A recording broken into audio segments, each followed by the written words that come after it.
We who enjoy video games would love to think that with great games comes great return on investment. So why doesn't everyone just make great games? Enough with the live service bells and loot box whistles, just make a great game. Unfortunately, it's a little more complicated than that. And the reason lies in yet another question. Who's going to pay to make these great games? I'm not talking about after it's on the shelf, because you and I know gamers will pay for a great game after it's released. Sure, there's Kickstarters, there's pre-orders, but the vast majority of gamers pay for a game after it goes up on the shelf.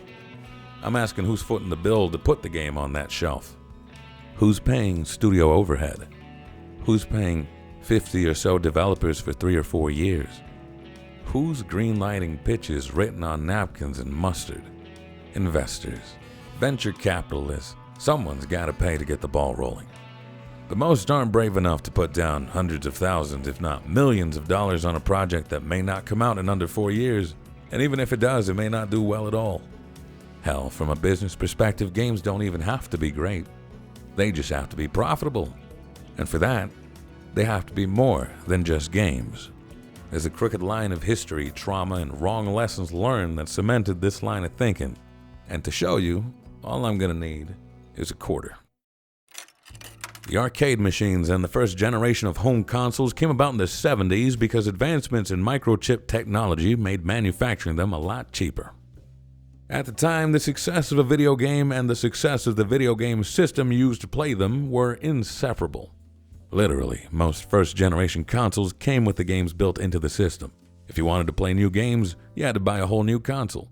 And due to the success of the Atari Home Pong, there was a surge of investments into home consoles, real, bootleg, and knockoff alike. There was more demand for microchips than could be supplied, and then the inevitable happened. The second generation of consoles released in 1976, and these models innovated by separating the game from the console. Now you didn't have to buy a whole nother console, just new games. Great news for the gamer. Terrible news for anyone who invested in the older models that were now obsolete. A lot of these companies couldn't get rid of the excess fast enough. They lost a lot of money. Many died or abandoned the space entirely, and that was the video game crash of 1977. But how's about a second crash? The second generation of consoles didn't sell all that well. The market stagnated for a few years until Atari licensed Space Invaders for a home console release and raised a pulse again in 1980. Now, you'd think investors would have learned to manage expectations and not inflate their own market, but instead, they learned the wrong lesson. They figured consoles were the mistake. It wasn't the oversaturation, the overspeculation, the bootlegs, the knockoffs, none of that. Between video games and consoles, it was clear that video games were the true selling point all along. See, before 1979, console manufacturers made their own games. And then Activision got big. They didn't make consoles, they just made games. And their success popularized third-party publishing, and competitors started to flood the market with low-quality video game cash grabs funded by venture capitalists who gave money to businesses that didn't know how to make video games. How that consistently happens is a conversation for another time. This again led to another surplus and waning demand. This time, plenty of people saw the iceberg coming. They could have slowed down and redirected.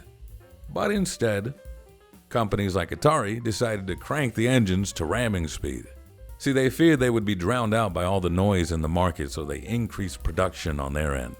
By 1982, there were at least 50 different companies flooding the market with somewhere around 100 to 200 million cartridges. Way too much supply for such little demand. The results were disastrous, but not just for console and video game manufacturers. The distribution chain was also severely disrupted. Retailers who overstocked found themselves unable to get rid of the excess sludge. This led them to sell the trash fodder games at a massive discount and skewed the public perception of gaming from a premium product to a cheap trinket. The stigma stuck in the West. Investing in video games and video game consoles was taboo. Many video game companies involved in either console or video game production went under. Some, like Activision, retreated and regrouped away from consoles and found solace in PC gaming or the Eastern market. Investor perception shifted once again. It's not that personal computers were better for video games. It's that personal computers were safer for video games than consoles.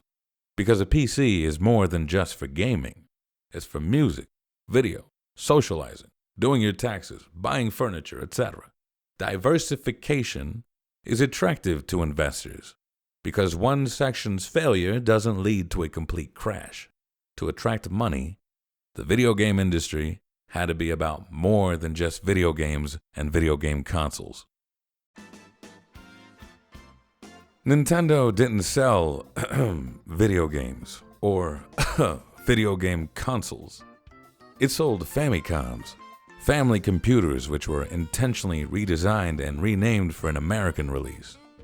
Reminiscent of a video cassette tape going into a VCR, you'd shove a cartridge into a control deck, not a console, close the cover, and game in sweet denial on the Nintendo Entertainment System. Their success continued to solidify the more than just games attitude. The original PlayStation had to be pitched as the world's first virtual reality system in the mid-90s because some of Sony's head bosses feared it was a toy that would tarnish the brand.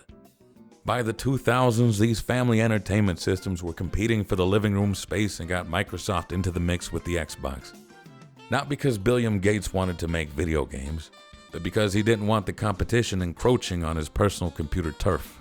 They fought on hardware, they fought on features, on the lands, on the beaches. And yes, games were fought over as well, with exclusive rights. So it was about the games, but it wasn't about the games. It was about the all-in-one media machine. To help better understand this, think of McDonald's.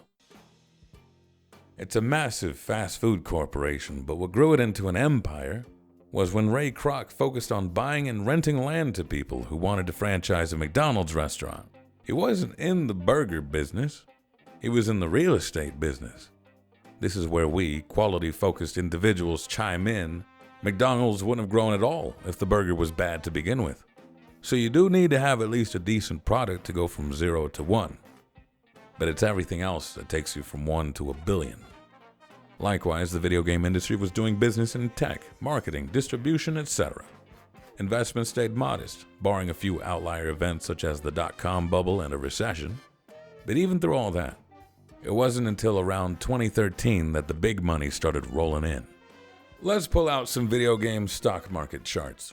How many of them go business as usual, care to see an impression of a mountain? What happened here? Well, if the gamer logic follows that just making good games brings in the big moolah, then this must be when the good games started getting made. All the games after 2013 are miles above in quality. Is that what you're saying to me?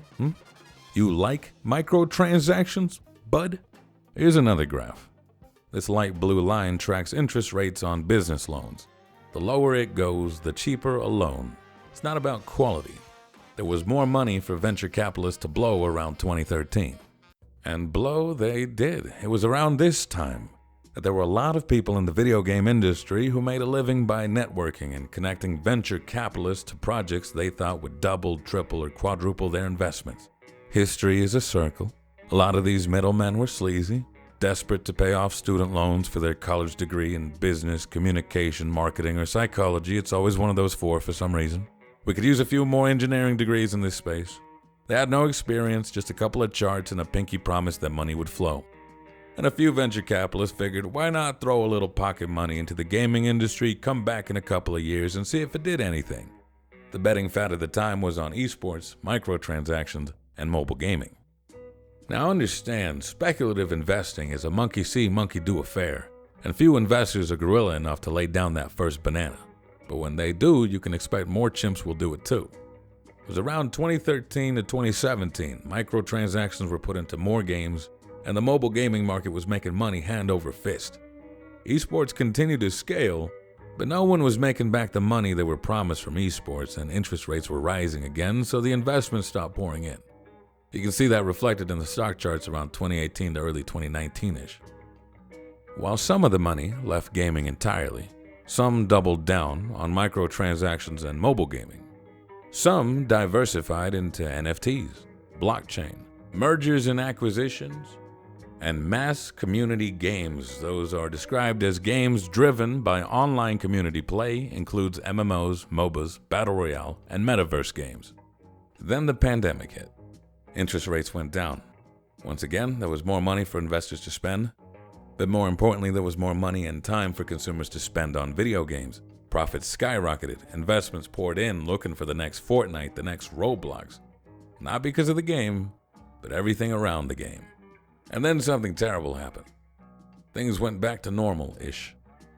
And now we have 5 and 10 years worth of information about all these investments. The esports bet turned out to be a dud. NFTs and blockchain turned cash into cringe. Live service gaming isn't a magic bullet. Microtransactions and mobile gaming are still profitable, but alas, the market's more regulated than it was 10 years ago. Games are more than just games than they used to be. No, we're not having matching strokes. There are fewer reasons for someone to invest or fund a video game besides the fact that it's a video game. Funding is shrinking. Some investors are only interested if a game will feature AI or follow the money to Saudi Arabia. Some studios are running out of cheap tricks and are going back to the old ways, smaller budgets, tighter releases, safe and modest returns. And some will die trying, unable to secure funding because the returns aren't juicy enough, like how they used to be in 2013. Because for most investors, a game has to be more than just a game.